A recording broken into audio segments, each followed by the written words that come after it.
Okay, the last part of the session is finding the AES bits in the Haystack, reverse engineering, and SCA using voltage contrast.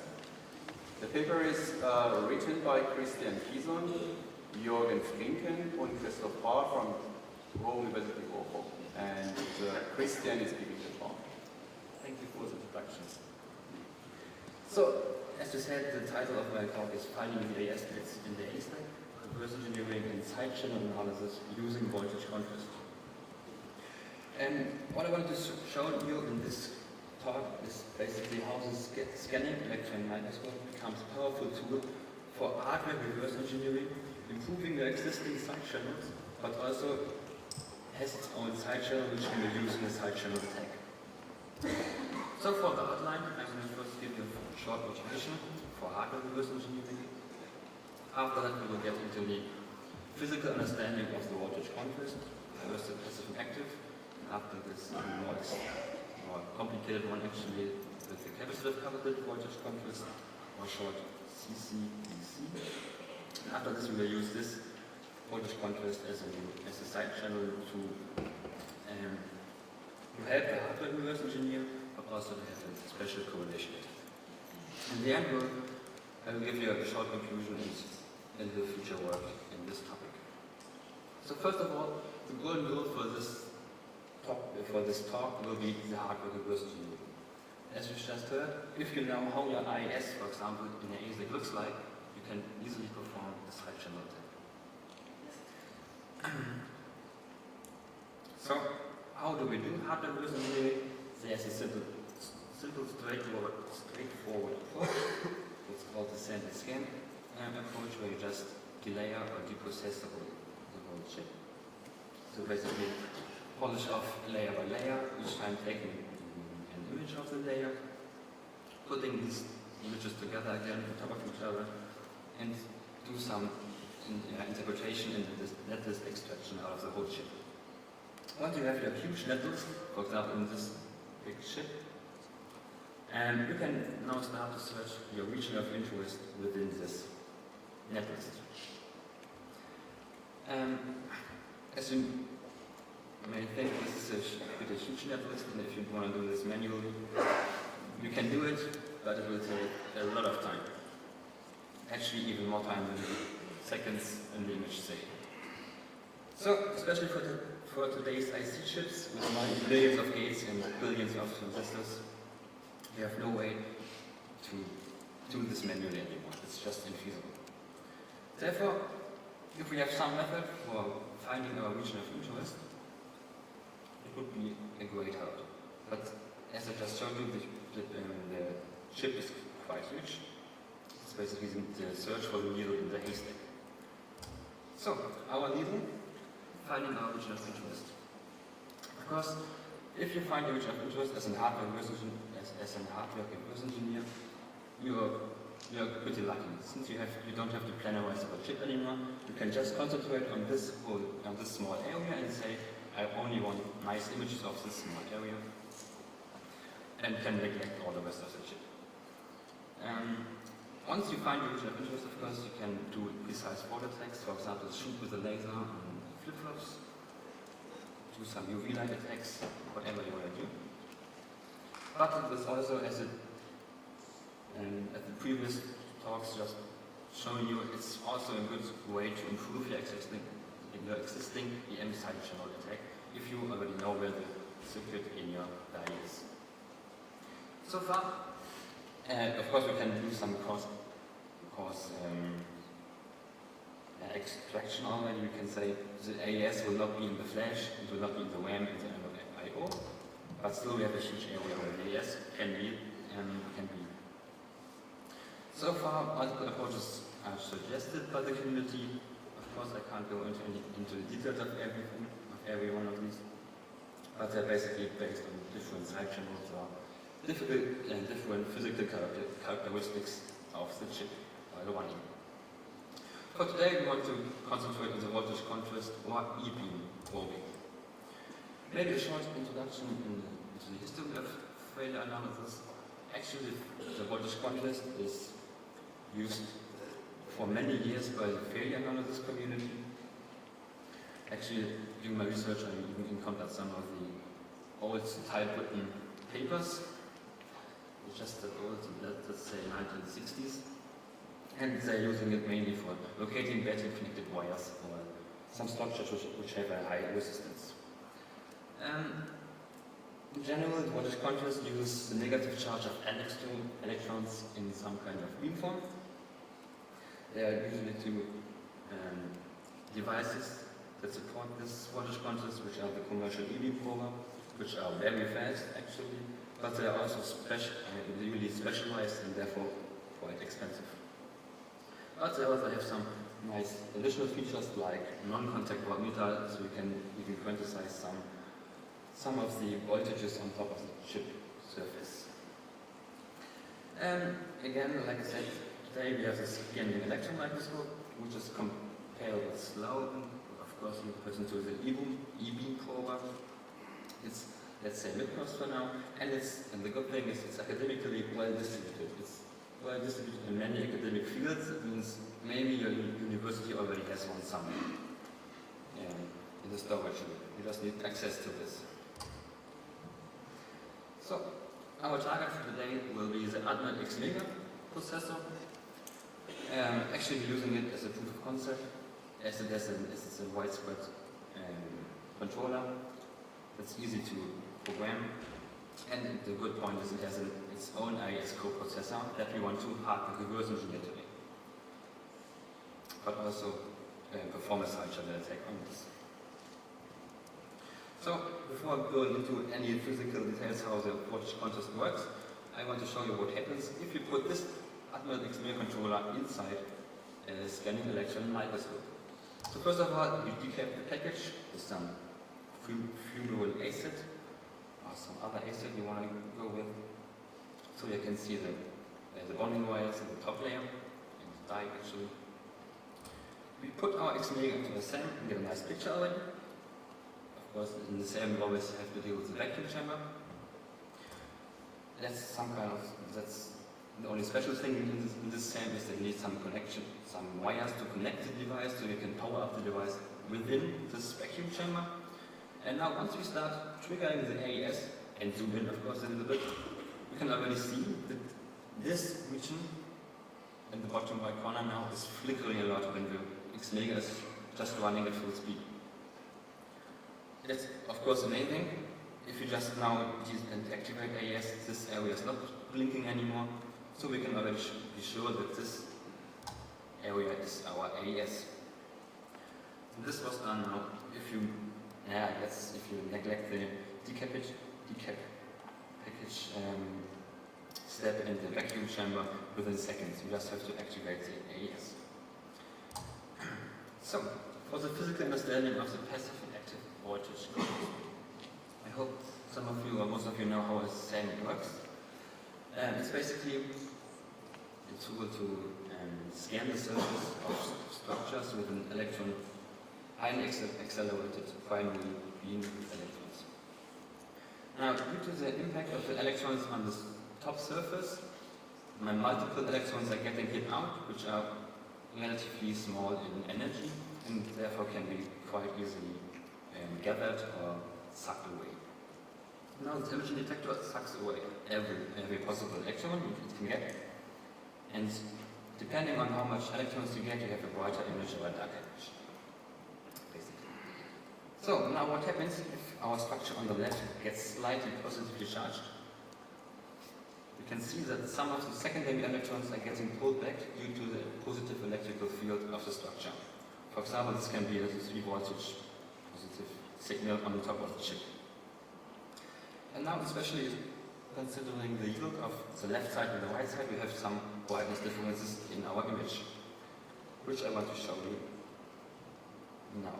But first of all, the main difference between passive and active is that with an active voltage contrast, you forcefully apply some signals somewhere on top of the chip, while the passive one is just getting slightly positively charged due to this effect as well. So, voltage contrast. How does the voltage contrast look like in the SAM? First we have our chip again inside the chamber. On the top image we have not connected at all anything from the chip. So we get a nice sand image if we have some nice parameters. Then we let the chip work for X cycles and see that some of the wires are widening up. And of course we stop and we hold the clock at this time to get a nice image. At the next, then we let it run one more clock cycle and see that we have other wires widening up while others are getting darkening. As I said already, the sand is really, really slow, and if we close up and take a really small region, we can maybe get some kilohertz reading out of the sand surface now. So therefore we need an external clock control to have some methods to just synchronize everything with the sand. So we came up with this pretty low cost control unit. First of all, our device in the test is within the sand chamber, marked with 1. The same control PC, which we bought from a vendor actually, marked with parameter 2. And as this vendor wanted several thousand euros for simple software API, we decided to do some keyboard emulation with an Arduino to just trigger the correct the voltage, the sand starting, and the recording of the trace video actually.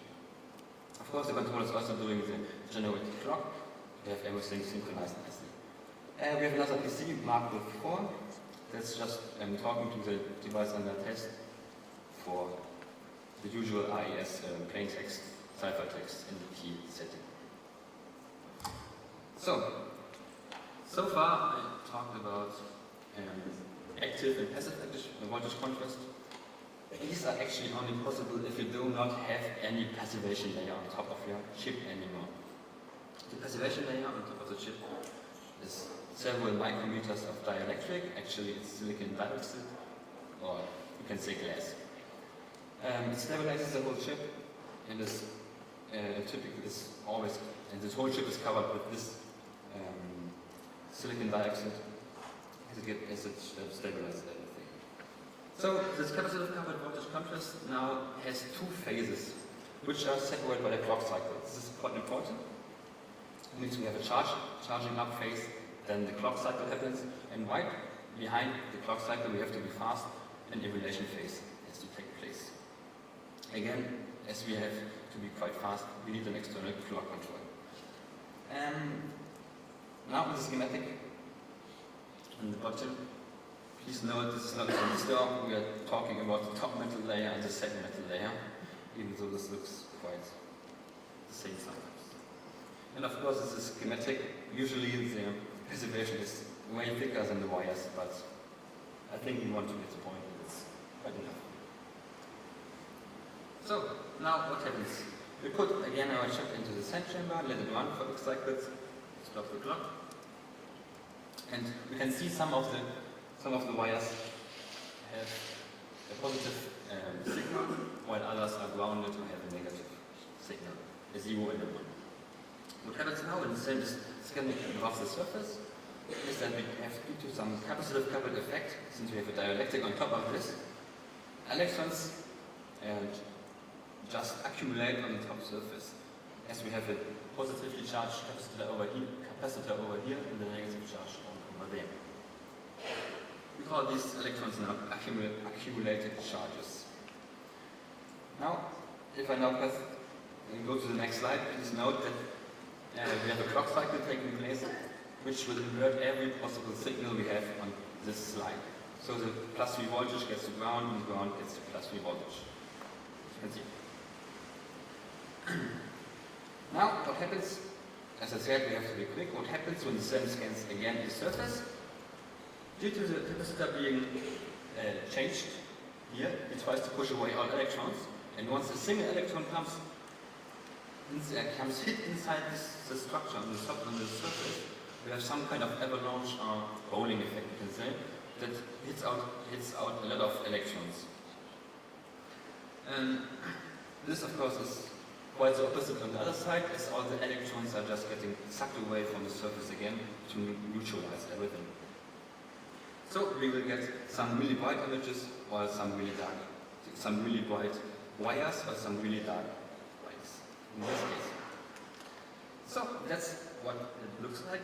What we have here are 5 frames in a single trace video actually. And you can see in exactly this clock cycle and this frame and the next one, the clock cycle takes place, and you can see a lot of wires just brightening up or getting dark. So if we now use these trace videos, we are going to the proof of concept actually. We have 200 of those trace videos, we extract a single frame.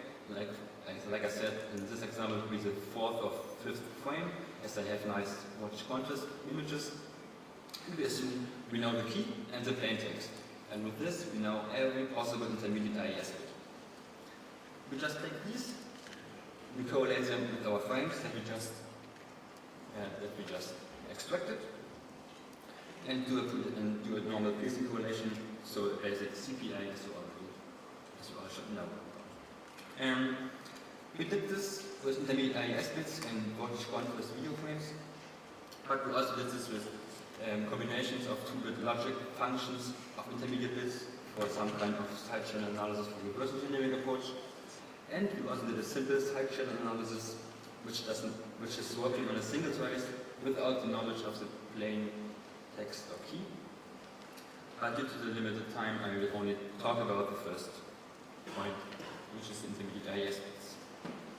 Like I said, we have 300 traces. Our external clock is at 3 Hz only.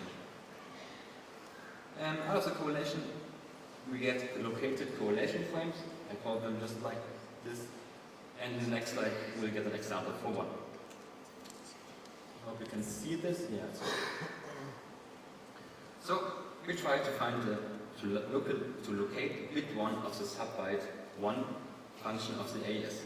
Actually, we found it in frame 48, which is corresponding to subbytes, like I said. And we can see that on these 2 wires, we have a high correlation now, which are really close to 1.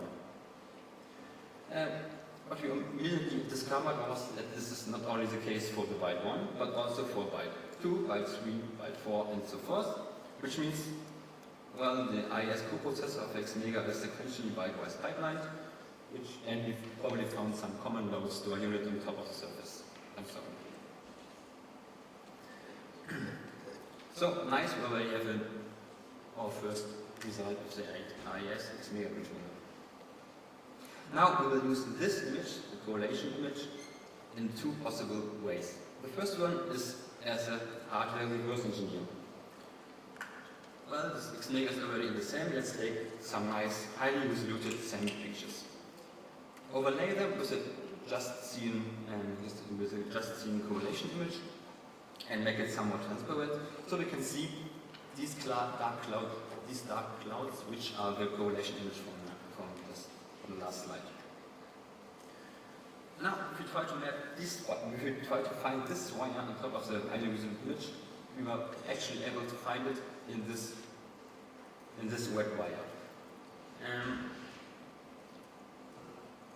Of course, if you now go down 1 layer, which is the bottom image, we can see that these 2 white wires are actually already connected, so we have a nice indication that we hit the right wires. And now is the time that every hardware reverse engineer gets sweaty hands, since he can just trace down the whole bit signal and find, for example, data flip-flops, bus structures, and everything that's built, how the AES is built up. If you're a hardware reverse engineer, and you can even mark this in the extracted netlist, and assume that that the bits are connected or close by in the netlist are also connected to the AES, and you can immediately make sense out of these wires as well. So now, like I said, we'll take and we'll use this image once more, but now we have a new assumption. We say we don't know the key, not at all. But it's like a typical side channel, we know the plain text or ciphertext, when we see it. We again acquire 100 traces and set our key hypothesis always to 1. And now, and as a result is that we always get, since we know the position of the corresponding bits, we know when we get the correlation, we always get a correlation that's either close to -1 or +1, whereby -1 means our key hypothesis was just wrong, since due to the mathematical background of the correlation we have just inverted everything, which means our key is wrong and was actually 0. If it's close to 1, of course, this verse, we can say we have the right key hypothesis. Congratulations. With this quite simple approach, we were able to fully recover the AES 128 bit key. So, then I'm already at my conclusion. What I want you to take home today is that the scanning electron microscope is a nice way, especially if you're in academia, to do it, of course, first of all, do a voltage contrast, which is a quite powerful technique in a side channel way. All you need to do is take the scanning electron microscope, make some low cost adjustment, and with this I mean just do the hole inside the same, put some cables in and glue it together so that air comes out of it, and you're ready to go for the voltage contrast. I also use the voltage contrast as a hardware reverse engineering tool that is able to pinpoint your region of interest within minutes, of course excluding the decap process before. Just the major drawback is that we are dealing with the front side, so once the whole chip is shielded, like in every high security IC, we won't see a thing. Everything is buried under a nice shield. But I also want to show that it's a powerful side channel. So, for future work, I want to, of course, optimize the setup first of all, make it faster, maybe less noisy. There are a lot of parameters we can play with, acceleration speed of the SAM, for example, and use this voltage contrast to verify netlist assumptions you're doing as a normal hardware reverse engineer.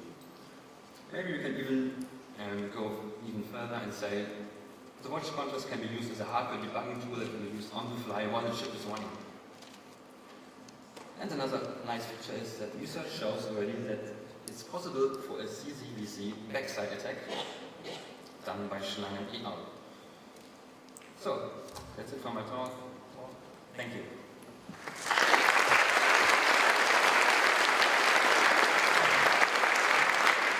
These questions. Yeah, question. We are only late in the schedule, please keep the questions pretty short. What was the voltage of the core that you were using in the technology node? Technology size it's huge actually, it's about 250 nanometers. It's quite big and it's 3.3 voltage.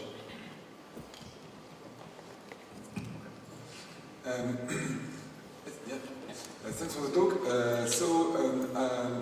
You say that if the chip has a shield, then the technique can no more work with the front side approach. Yeah. And because I think this chip has a few metal layers.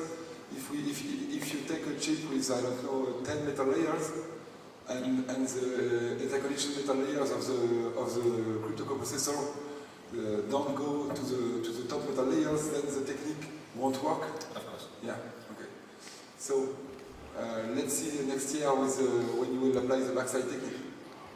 Again, it's the last question. You said in the conclusion that some recent research shows that it's perhaps possible to do that through backside. Yeah.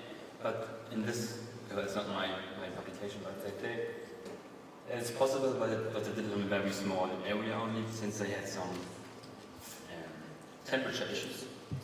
But if it's feasible for bigger areas, yeah, it's possible. Okay. And so, how do you compare the backside approach with the photonic emission measurements? Yeah, that's another approach, the photon emission, of course. But compared to the photon emission, of course, we are the fractional field with the SAM, which is a huge plus point. But I don't get the question actually what you wanted to know. Okay, it's okay. You can do it offline. It's okay. Okay. Thank you. We already ran out of time, and let's thank Christian again.